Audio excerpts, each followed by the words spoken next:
How you started playing basketball? Yeah, so when I started playing basketball, I was probably about 7 years old.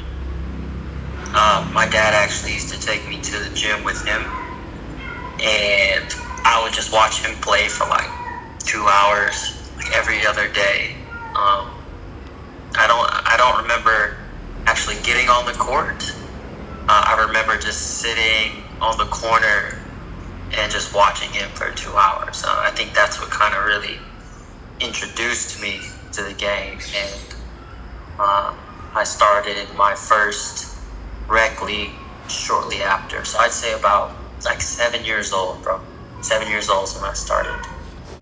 How's your college varsity, Mount Olive? So Mount Olive, yeah. So I was scouted out of high school my senior year. I went to Tab High School in Yorktown, Virginia, and I was scouted by a coach by the name of Joey Higginbotham. So shout out to Joey. But he was the assistant coach at Mount Olive College. It's the University of Mount Olive now, but back when I was there, it was Mount Olive College. And it's a D2 school, about an hour out of Raleigh, North Carolina. But huge basketball state. Everybody plays basketball there. Obviously, two of the biggest universities that are known in the States, UNC and Duke, they're both there in North Carolina. So you can imagine, just a huge basketball state. But Mount Olive was one division under the UNCs and the Dukes.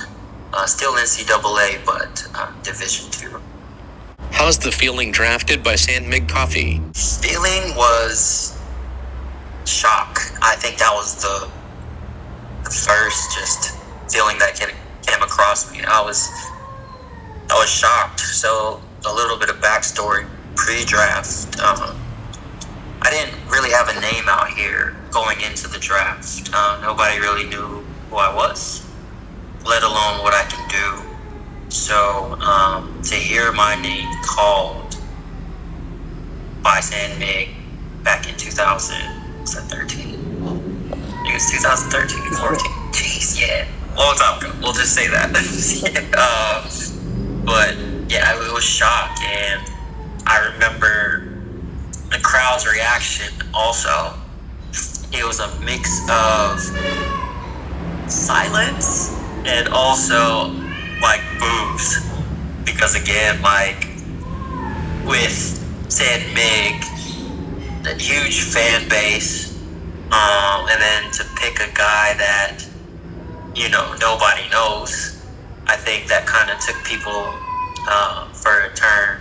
And but eventually, the crowds in the PBA, especially like San Mig and like the Endeavors, they're diehard. So, but after I actually got drafted, man, all the fans were very, very welcome. Till this day, even though I'm not playing anymore, still have fans who are constantly, I'm still talking with and things like that. How's experience playing in San Miguel Coffee? It was a great learning experience. I was learning something new every day. If you can remember who was actually part of that team back then, I mean, just from the coaching staff alone, Cone and Coach Richard, and then, Mon and all of them, Coach Johnny, Cap was there. So, I mean, it was constant knowledge every day from that standpoint, just from the coaches. But then again, you have the players as well. We had a handful of vets back then. PJ, James, Ping, Rafi, Joe, so it was a constant learning experience. It was kind of overwhelming at times because the offense that we ran was so complex, and I've never ran it before, so to try and pick up on it fast and actually, play during the games and all that, it was a very fast-paced learning experience that I truly enjoyed. But overall, my experience there, it kind of set the tone for my whole career. We knew how to win. We knew what it took to win. And I was just very fortunate to just be a part of that organization since my rookie year. So, What do you learn from Tim Cohn? Personally, I learned from Coach Cohn. Okay, let me see if I can word this without butchering it. So for me, again, going back to, that learning experience and having it feel so fast and everything's coming in so fast, it translated when I was playing. So I was always in a hurry, and Coach Cohn, I remember telling me, you need to be quick, yes, but not in a hurry. And for a while, it took me some time for that to actually make sense. But Coach Cohn allowed me to slow my pace down a little bit so I can learn to read better, if that makes sense. Yeah, so slow my pace down. So if you can remember, I was a hustle player. I was all over the place, and sometimes I take rush shots or I miss layups because I was in such a hurry. So Coach Cohn, he just introduced the idea of slowing down a bit and reading a little bit more before reacting. And I think that was one huge thing that I learned from Coach Cohn outside of the many other things I've learned. For me personally, I think that was one of the biggest ones. Quick, but not in a hurry. Who is the best import teammate you ever had in the PBA? Import teammate? Easy for me. It was Marcus Blakely. Ever since, we first got to play together, we just clicked because Marcus is that energy guy also. So he's a defender, so we kind of complemented each other from the front court and the back court. So I loved playing with Marcus, and just off the court, we were so tight, we were so cool. And again, till this day, we're still in conversations, working on a few things as well together. So look out for that. And yeah, hands down, Marcus Blakely, my guy. Can we talk your blindfold and slam dunk contest? Oh yeah, so man, people always ask me about that. First of all, it was fake. Yeah, it was intentional. If you look back to Baron Davis' blindfold dunk, way back when, he did the same exact thing, and it was just, for the same reason, just for laughs and, just to have a good time with it. So fast forward to my dunk contest, Joe DeVance was there with me, and he was kind of helping me plan out, some of the dunks that I was going to try and do and things like that. But I told him, if I don't make my first real attempts, then forget it. Let's just do the Baron Davis, just, to have fun with it. And that's what happened. I missed my first 3 attempts, I think, and time was running out. So I looked at Joe, and yeah, he already knew what time it was. So we did it. We didn't expect it to go all the way to Sports Center as world's worst dunk attempt ever. I proudly wear that hat. No, it doesn't bother me. No. But yeah, it was all for fun and laughs. Top 3 toughest opponent PBA players all time. I'd say coming into the league when I first got here, it was Jason Castro. Yeah, they don't call him the Blur for no reason. I thought I was fast, but he's the Blur. Yeah. So Jason Castro, number one. Oh, I guess in no particular order, but that's the first one that came to mind. And then as years progressed, I say Stanley Pringle.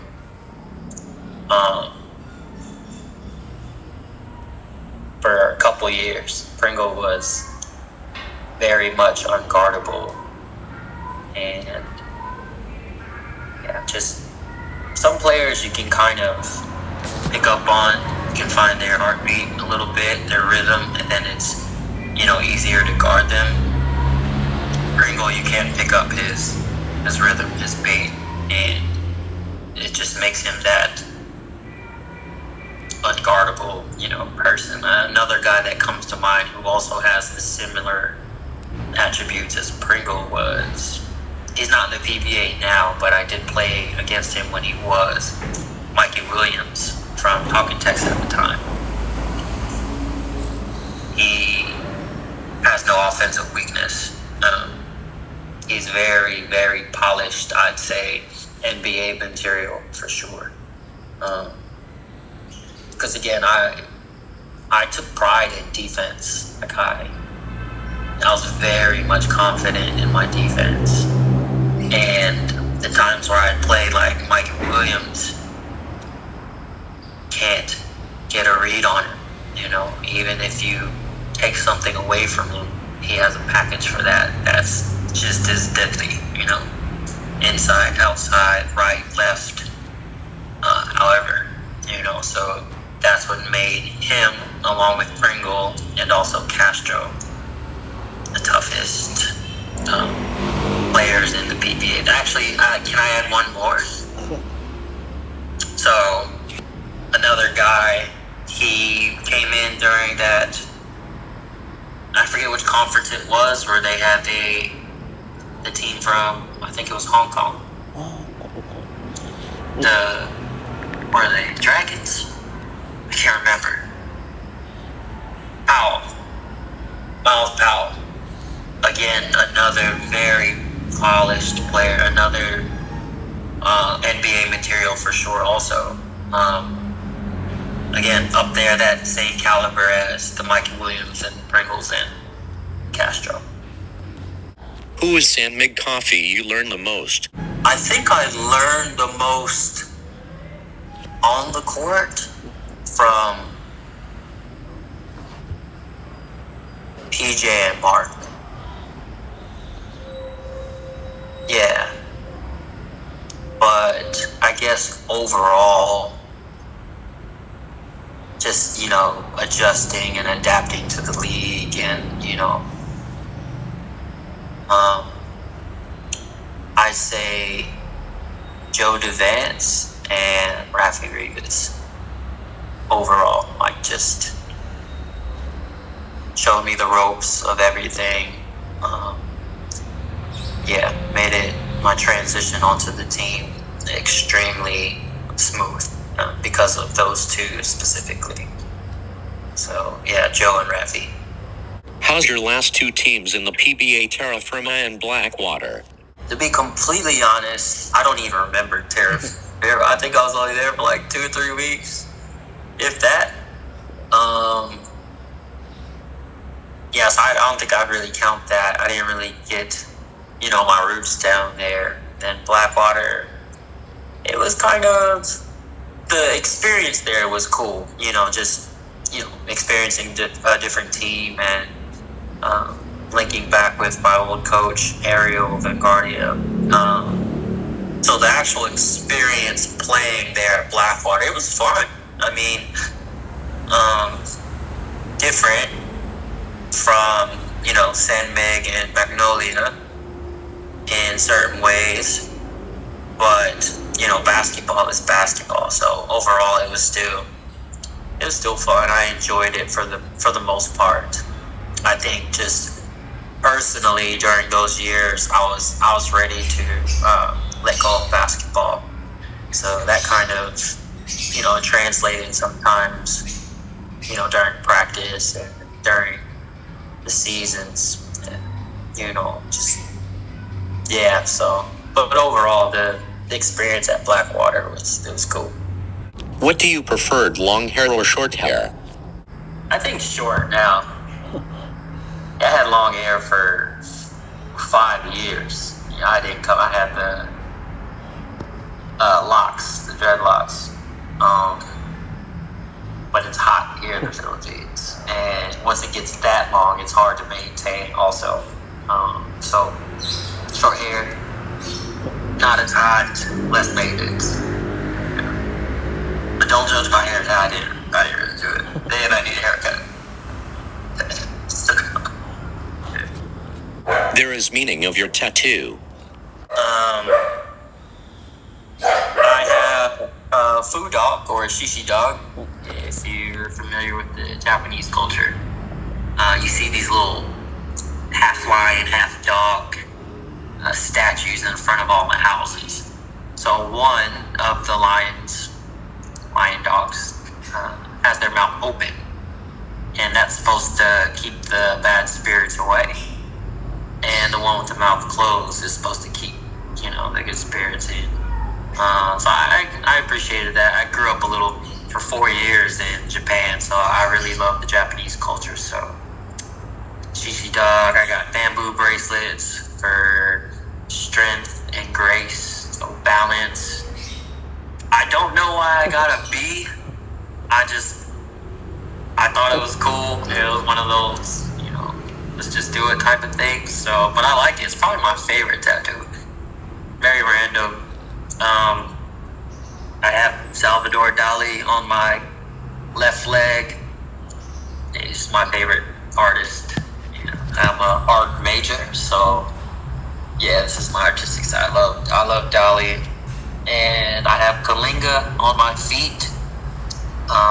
Just basically, I love to travel, so all the symbolisms from my Kalinga are just catered towards traveling. So I have the eagle, I have the compass, and then roses on my chest. I have 3 sisters, so I have 3 different roses, and the one I regret the most, actually, which was my first one, it's very corny right now, so I guess I'll tell you.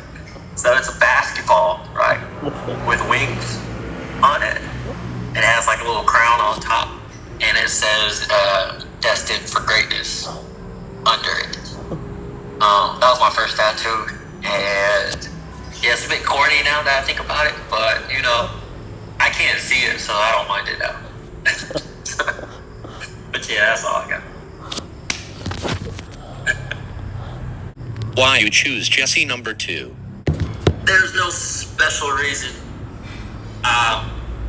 0 wasn't available. I think 1 was taken, and then so 2 was just the next one. But there's no special meaning for my jersey number. I don't know why I've always been attracted to the number 2.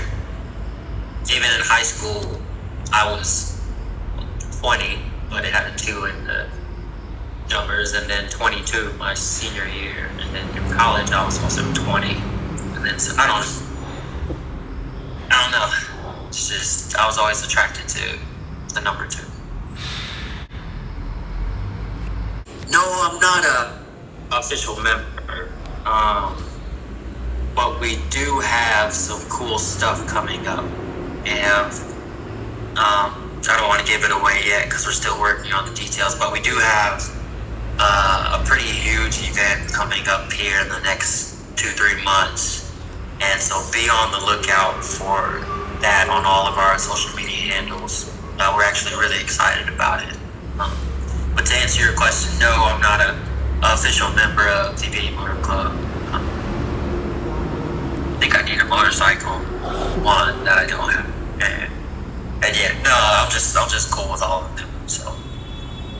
If you not became PBA player, what do you think your work right now? I thought about this question before. So if I didn't pursue professional basketball, I would have either 1, pursued boxing. Like, I love boxing. I've never actually, I picked up Muay Thai, I want to say during pandemic, like halfway through pandemic. I initially did it just to stay in shape, you know, but I fell in love with it. I already kind of knew. I love that. Sounds crazy, but I love to fight, even though I never actually been in fights like that. But no, I would have tried boxing or like some type of like Muay Thai or something. If not that, I would have tried to be a Navy SEAL. Yeah, so those guys you see in the movies doing all the cool soldier stuff, like the special operations and stuff. Yeah, I think I would have tried to do SEAL work. I probably would have made it, but my head, yeah. So. Last question, top 3 best point guards all time in NBA. I'd have to say not in any particular order. I'd say Allen Iverson, only because he's, you know, where I'm from, and we all love Iverson. Kyrie.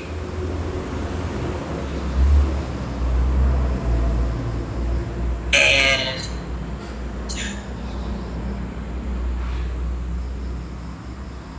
I say Curry. Even though Curry is like, I think of him as like solid too, you know, just because I'd say Curry. So, great question. Vince Carter and Sean Kemp, the Rain Man. Yeah, so those two inspired me to try to dunk. You know, I was always small, but I remember me and my friend watching the dunk contest. I forget what year it was, but it was the year where Vince Carter did that reverse windmill. He stuck his elbow in the rim between the legs. Probably one of the best performances in a slam dunk contest. But I remember immediately after watching that, I went outside to my court. I lowered the rim to like 8.5 or 9 and practice. But he really inspired me to fly. So Vince Carter, and then in-game dunkers, I love Sean Kemp. Thank you for watching.